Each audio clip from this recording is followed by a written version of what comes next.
Welcome to the Slop Farm. Enjoy the video.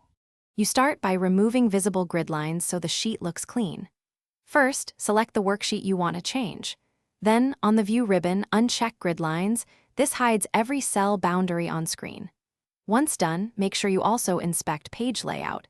If you intend to print, disable Print Grid Lines there too. You do this because on-screen grid lines are separate from borders.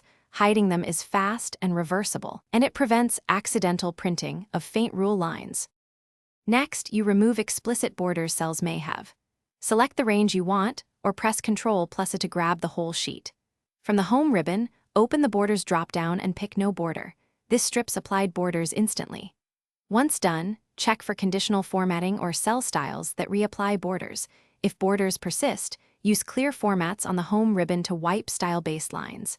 Doing this ensures both manual and style-driven lines are eliminated, so your sheet remains visually blank. Finally, you tidy up remaining artifacts and troubleshoot. Zoom can make single pixel gaps appear as lines. Adjust zoom to confirm. Also inspect cell fills and worksheet background. Subtle borders can be simulated by alternating fills, so remove those fills if needed.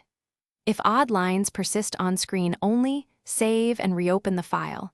If still visible, disable hardware graphics acceleration in Excel options, because rendering glitches sometimes create phantom lines.